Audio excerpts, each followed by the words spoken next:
Hello friend, एक बार फिर से राम राम सभी को। कैसे हैं आप सब लोग? आई होप कि आप सब लोग बहुत अच्छे होंगे। तो फ्रेंड्स, आज का जो मेरा रिएक्शन है वो फिर से है रितु दीदी के ऊपर ही, यानी कि ऑफिशियल रितु यादव जी के ऊपर ही। तो रितु दीदी की मैंने जो एक वीडियो डाली थी परसों, तो उस पर बहुत सारे पॉजिटिव कमेंट्स हैं, निगेटिव कमेंट्स एक दो हैं, वरना अदरवाइज सारे पॉजिटिव कमेंट्स हैं। सारे लोग इस चीज़ को सहमति देते हैं कि रितु दीदी को दूसरी शादी नहीं करनी चाहिए। उसी के बाद आज इनकी एक वीडियो हो आती है जो अपनी मम्मी के साथ आती है, जहाँ पर आंटी जी ने भी दूसरी शादी के लिए साफ साफ मना कर दिया है। लेकिन रितु दीदी हैं कि उनको लग रहा है कि सब लोग उनके दुश्मन हो गए हैं। सच्ची बता रही, मैं रियलिटी बता रही हूँ। मैं रितु दीदी को जानती हूँ, लेकिन हाल फिलहाल में मैंने उनसे कोई बात नहीं की इस टॉपिक के ऊपर। मैं साक्षी को भी जानती हूँ, साक्षी से भी मैंने ऐसे इस टॉपिक पर कोई बात नहीं की, अभी सिर्फ साक्षी की वीडियो देखी थी। अब रितु दीदी कह रही है कि साक्षी ने मेरे साथ ऐसा किया, मुझे यूट्यूब पे बदनाम कर दिया, ये कर दिया, वो कर दिया। तो मुझे एक बार बताओ रितु दीदी कि पहले तो वीडियो आपने ही डाली है ना। अगर आपको ये बात अपनी पर्सनल रखनी थी, अपनी सीक्रेट रखनी थी, तो आप अपने पब्लिक के सामने ये बात लेकर ही क्यों आए? ना आप ये बात यूट्यूब पर लेके आते, ना पब्लिक इस पर कोई आपके सामने कोई अपना विचार रखती, और ना आप ये सब कहते। लेकिन अगर आप अपनी पर्सनल लाइफ पब्लिक पर रखोगे, एक पब्लिक प्लेटफॉर्म पर रखोगे, तो लोग उसके ऊपर रिएक्ट करेंगे और वो आपको बर्दाश्त करना पड़ेगा। आपको बहुत सारे 10% लोग ऐसे हैं जो आपको अभी भी सपोर्ट कर रहे हैं, लेकिन 90% लोग ऐसे हैं जो आपके इस फैसले से बिल्कुल खुश नहीं हैं। और उनमें से मैं, साक्षी भी हैं जो बिल्कुल, और संजू दीदी भी हैं जो कि बिल्कुल खुश नहीं है आपके इस जो आप ये करने जा रहे हो। तो आज बनेगी वीडियो देखी। सबसे पहले मैं आपको ये बता दूं, ये जितने भी लोग आपको बोल रहे हैं ना कि रितु दीदी ये स्टेप मत उठाओ, रितु ये स्टेप मत उठाओ, तो वो तुम्हारे दुश्मन नहीं है। वो तुम्हारे अच्छाई के लिए, तुम्हारे भले के लिए, तुम्हें अपना मानते हैं इसलिए समझा रहे हैं। अगर यही बात होती ना कि उनको आपसे कोई मतलब ही ना होता, या आप उनके कुछ लगते ना, या आपके लिए उनके दिल में जरा सा भी फीलिंग ना होती, तो उनके लिए वजह से, तो फिर उनकी तरफ से आप कुछ भी करते रहते, हम लोगों को कुछ फ़र्क नहीं पड़ता। अगर हम लोगों को फ़र्क पड़ रहा है ना, तो वो इस चीज़ से पड़ रहा है क्योंकि हम जानते हैं, हम आपके वेल विशर हैं। हम नहीं चाहते कि आने वाले टाइम में या आने वाले फ्यूचर में आपको कुछ प्रॉब्लम हो। ठीक है। अगर रही बात यूट्यूब पे बदनामी करने की, तो यूट्यूब पे किसी ने बदनाम नहीं किया है आपको। ठीक है, साक्षी ने बदनाम नहीं किया आपको, साक्षी ने सिर्फ अपनी बात रखी। लेकिन आप हो कि इस बात को अलग ही वे में लेके जा रहे हो। आज आपकी जो मम्मी है, यानी कि जो हमारी आंटी जी हैं, उन्होंने भी क्या बोला कि उनका दामाद सिर्फ एक था, वो ही रहेगा जिंदगी भर। अगर आप समझने की कोशिश नहीं कर रहे हो बिल्कुल भी, पहले तो मुझे ये बताओ आप ये रियल है या आप वैसे ही कर रहे हो? क्योंकि मुझे समझ में नहीं आ रहा कि आपका बिहेवियर आपको हो क्या रहा है। रितु दीदी को हम जानते हैं, पिछले 2 साल जानते हैं, लेकिन ये जो आपका अलग ही क्रिएट वो निकल के आ रहा है ना चेहरा, ये समझ में नहीं आ रहा। मेरे भी बिल्कुल दिमाग से परे हो रहा है आपका ये चेहरा। ठीक है, लोग आपको बोलते थे कि पति के मरने के बाद भी ये ऐसे कपड़े पहनती है, इतने फैशन में रहती है, ये करती है, वो करती है। वहाँ पर भी मैंने आपको सपोर्ट किया था कि भाई अगर किसी का पति मर जाए तो उसका मतलब ये नहीं होता कि वो औरत एक कोने में उसको बिठा दिया जाए सफ़ेद साड़ी पहना के, बस की वहीं बैठे रहे। ठीक है, उसकी ज़िंदगी वहीं ख़त्म हो जाएगी, तो उसकी ज़िंदगी वहाँ ख़त्म नहीं होती है। औरत को भी पूरा हक होता है अपनी ज़िंदगी जीने का। ठीक है, आदमी चला गया है, उसके बाद उसके ऊपर बहुत सारी रेस्पॉन्सिबिलिटी आती हैं, बच्चों की, परिवार की, घर की, सब कुछ आता है। अगर वो सफ़ेद साड़ी पहन के एक कोने में बैठी रहेगी, ढंग से नहीं रहेगी, ढंग से नहीं पहनेगी, तो क्या वो ज़िंदगी जी पाएगी, आगे अपना घर चला पाएगी? तो आपके कपड़ों के ऊपर, आपके मेकअप के ऊपर कभी ऑब्जेक्शन नहीं उठाया मैंने, हमेशा वहाँ पर आपको सपोर्ट किया है। ठीक है, क्योंकि जब एक आदमी की औरत मर जाती है, तो क्या आदमी को ये बोला जाता है कि तू घर से बाहर निकलना बंद कर दे, तू किसी से बात करना बंद कर दे, तू अपने काम पर मत जा? लेकिन औरत को बोला जाता है।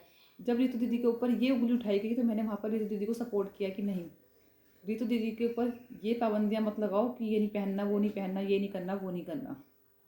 और मैंने तो आपके मुझे सुना है कि आप यादव जी को, यानी कि भैया को, कितना प्यार करते थे। मेरी समझ में नहीं आ रहा कि आपको हो क्या गया है। अरे यार, कोई मुझ जैसी औरत जो होगी ना, या जितनी भी साक्षी है ना, बहुत सारी औरतें हैं जो सपोर्ट कर रही हैं। हमारा सिर्फ एक है, पति सिर्फ एक होता है, शादी सिर्फ एक होती है, बार बार नहीं होती। ठीक है, मतलब आप फील कर सकते हो कि आपके पति, 2 बच्चे हैं आपके, इतने साल आपको शादी को हो गए, उसके बाद आप दूसरे आदमी के साथ रिलेशन बना रही हो। आप रह सकती हो उस आदमी के साथ? उसको टच करने दोगे अपने आप को? है, आपको बिल्कुल भी थोड़ा बहुत भी अनकंफर्टेबल फील नहीं होगा? अगर आपकी लाइफ में फ़िलहाल कोई बंदा है ना, तो बताओ सच में आपके सिर पे ना सिर्फ वो 18-19 साल वाला जो प्यार होता है ना, जो स्कूल टाइम पे होता था, आपके दिमाग पे वो फतूर चढ़ा हुआ है। क्योंकि जब हस्बैंड चलाता है ना, तो उसके बाद ना औरत अकेली पड़ जाती है। तो किसी भी अच्छे बंदे, किसी भी इंसान, कोई भी इंसान हमारे से प्यार से बात कर लेगा, प्यार से 2 शब्द बोल देगा, तो उसके प्रति हमारा अट्रैक्शन हो जाता है। उसको प्यार नहीं बोलते।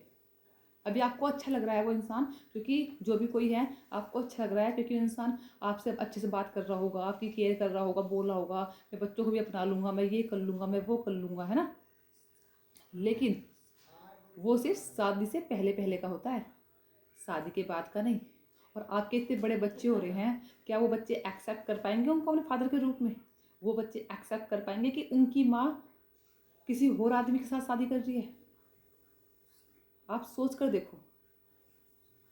तो देखो, मैं तो आपके इस बात में बिल्कुल भी आपके सपोर्ट में नहीं हूँ, ठीक है।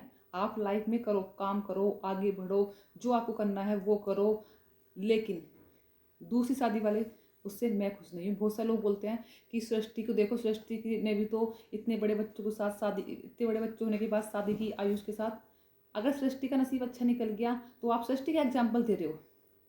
सृष्टि का एग्जाम्पल क्या दे रहे हो? आप सिर्फ उतनी देर की वीडियो देखते हो सृष्टि की और आयुष की, जितनी मिनट की वो आपको दिखाना चाहते हैं। एक क्रिएटर जो होता है ना, यूट्यूबर, वो सिर्फ उतनी ही चीज़ दिखाता है हम लोगों को जितना वो दिखाना चाहते हैं। आप जानते हो कि घर के अंदर का क्या चलता है, क्या नहीं चलता है? नहीं पता ना, किसी को नहीं पता होता किसी के घर के अंदर का। सिर्फ 15 मिनट की वीडियो देखते हैं अगले बंदे की, बस। और वो भी हम वो देखते हैं जो वो हमें दिखाना चाहता है। आपने सृष्टि का एग्जाम्पल दे दिया, तो क्या आपने कंचन धवन का एग्जाम्पल नहीं दिया? सीमा दीदी, सॉरी, रितु दीदी को। कंचन धवन ने 3 शादी कर ली, फिर भी आज उसे एहसास हो रहा है कि पति सिर्फ पहला था, पहला ही होता है, ठीक है। उन 3 पतियों की वजह से कितनी बेइज्जती हो गई उनकी, उसकी कंचन की, है ना। क्या बचा? उसने अपनी 3 शादियों के चक्कर में अपनी इज्जत तक खो दी है। इस यूट्यूब पे सब उसको गलत शब्दों के साथ वो बोलते हैं, ठीक है। अगर आप, अरे एक औरत वो होती है, आप क्या सोचते हो कि आपने तो बोला अपनी मम्मी से कि क्या मेरा खर्चा उठा लोगे आप? चलो मैं नहीं करूँगी शादी, मेरा खर्चा उठा लोगे, मेरा लोन भर दोगे, ये कर दोगे, वो कर दोगे। तो क्या आप शादी सिर्फ इसलिए कर रहे हो कि वो बंदा आपका लोन भर देगा, आपके खर्चे चलाएगा? आप शादी कर रहे हो या कुछ खरीद रहे हो सिर्फ इसलिए? दुख हर किसी के घर में होता है, ठीक है। जो आप बता रहे हो ना, ये कर्जा, वो कर्जा, ऐसा कोई इंसान दुनिया में है नहीं जो हर चीज़ से खुश हो। किसी के घर में कुछ ना कुछ चलती रहती है। हर किसी के घर में टेंशन है, तो सब क्या दूसरी शादी कर ले? और दूसरी शादी नहीं होती, सुसाइड कर ले, बस। है यही सब होता है क्या? औरत इतनी कमज़ोर है क्या? उसको आगे बढ़ने के लिए या कुछ करने के लिए एक आदमी के सपोर्ट की जरूरत होती है। एक औरत ही होती है जो एक आदमी को पैदा करती है, जन्म देती है, ठीक है। अगर वही औरत कमज़ोर पड़ने लग जाए ना, तो बस तो हो गया काम। आप वो एग्जाम्पल्स क्यों नहीं देखते कि जब एक औरत पति के ना होते हुए भी उसने अपने बच्चों को यहाँ तक पहुँचाया, उन बच्चों का नाम रोशन, उन बच्चों को पढ़ाया लिखाया, उनको उस काबिल बनाया कि आज लोग उसके बाप के नाम से नहीं, उसकी माँ के नाम से पहचानते हैं कि ये है वो औरत जिसकी कम उम्र में पति चला गया था, उसके बावजूद भी इसने अपने दिन रात मेहनत की, अपने बच्चों को यहाँ तक पहुँचाया। मैंने तो ऐसी औरतें देखी हैं जिनके पति चले जाते हैं कम उम्र में, और वो अपने बच्चों, आपके पास तो फिर भी एक ऑप्शन है गवर्नमेंट जॉब का। पेंशन आती होगी, आधी सैलरी आती होगी, आपका पार्लर भी है और आपका यूट्यूब भी है, कहीं ना कहीं से इनकम होती रहती होगी। और आपके ससुर जी भी हैं, उनकी भी पेंशन आती होगी, है ना। बेशक आपको ना दे, लेकिन अपना खर्चा तो चला ही लेते हैं वो। मैंने तो ऐसे देखी है कि पति जी जाने के बाद औरतें दूसरे घर में झाड़ू पोछा करके अपने बच्चों को पालती हैं, ठीक है। और फिर आपके पास तो मुझे लगता नहीं कि इतनी सब कुछ है, आप अच्छे से रहते हो, अच्छे से खाते हो, अच्छे से पीते हो, आपके बच्चे इतने बड़े बड़े हो रहे हैं। अब कुछ साल के बाद, आपकी बेटी ने शायद 10th किया या 12th किया है, अब कुछ साल के बाद आपकी बेटी की शादी होनी है 5-6 साल के बाद, है ना। आपको अपने बेटे का, आपका बेटा 10th में आ गया, आपको अब 2 साल बाद इंटर करते ही अपने बच्चे की पढ़ाई पर ध्यान देना है, उसको किस लाइन में भेजना है, ठीक है। आपको तो इस टाइम इस चीज़ पे फोकस करना चाहिए कि मेरे बेटे का आगे भविष्य क्या होगा, इसको किस लाइन में भेजूंगी, या अपने पापा जी की जॉब करेगा, बेटी है 5-7 साल बाद उसकी शादी होनी है, ठीक है। उसकी शादी के बारे में सोचो। लोग बोलते हैं ये तो अकेली रह जाएगी, बच्चे अपने अपने सेटल हो जाएंगे। तो भाई देखो, अमर कोई नहीं होके आया है, और एक अकेली रितु दीदी नहीं है जो वीडियो है और अकेली रह जाएंगी। ठीक है, बहुत सारी औरतें हैं। एक एग्जांपल देती हूँ, शशि है, शशि वर्मा, अमृतसर ब्लॉगर शशि वर्मा, और रितु दीदी जानती है उनको, है ना, उनके हस्बैंड। और रितु दीदी बहुत कम उम्र की है, मेरे से भी कम उम्र की हैं, बहुत कम उम्र की लड़की है वो। उसके 2 बच्चे हैं, ठीक है, बहुत छोटे छोटे थे, मेरे ख्याल से ऐसे ही होंगे, एक 8-9 साल का और एक 10-11 साल का। ठीक है, उनके फादर एक्सपायर हो गए। ससुराल के पक्ष से कोई हेल्प नहीं, मायके से कोई हेल्प नहीं। बंदी नर्स, हॉस्पिटल में नर्स का काम करती है, सुबह उठती है, अपने बच्चों को खाना वाना बनाती है, उनको स्कूल भेजती है, उसके बाद खुद जाती है हॉस्पिटल। इतने बच्चे घर आते हैं, बच्चों को दोपहर खाना तक बना के जाती है, और बच्चों फिर आके खाना खाते हैं, बच्चे ट्यूशन जाते हैं, फिर आती है शाम को फिर अपने बच्चों को पढ़ाती है, उनके लिए खाना बनाती है, रात को मशीन लगाती है, कपड़े धोती है। करने को तो वो भी दूसरी शादी कर ले, पर उसको पता क्या बोलती है वो, दीदी पति सिर्फ एक बार होता है, प्यार सिर्फ एक बार होता है, मेरे पास जीने का मकसद है मेरे बच्चे। कल को मुझे तो प्यार मिल जाएगा, मुझे तो वो आदमी अपना लेगा और बाद में छोड़ भी सकता है, लेकिन मेरे बच्चों को क्या वो बाप का प्यार दे पाएगा जो सगा बाप दे सकता है? क्या मेरे बच्चे उसको अपना बाप अपना पाएंगे? तो वो होती है लेडीज। ठीक है, हॉस्पिटल से मुश्किल से उसे 12,000 रुपये मिलते हैं। एक वहाँ पर हॉस्पिटल में काम करती है वो, और उन 12,000 में वो अपने बच्चों की फीस भी भरती है। ठीक है, और अपना आने जाने का, स्कूटी का उसका पेट्रोल भी होता है।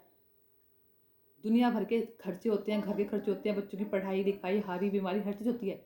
उस 12,000 में सब कुछ मैनेज करती है वो। तो मैं सिर्फ इतना बोलना चाहूँगी, जितनी चादर हो ना सिर्फ उतने पैर फैलाने चाहिए, उसी में आदमी को खुश रहना चाहिए, वरना आदमी की जो नीयत है ना वो कभी नहीं भरती, चाहे उसके पास महीने के 1 लाख भी होंगे ना। ठीक है, तो वो होती है लेडीज़।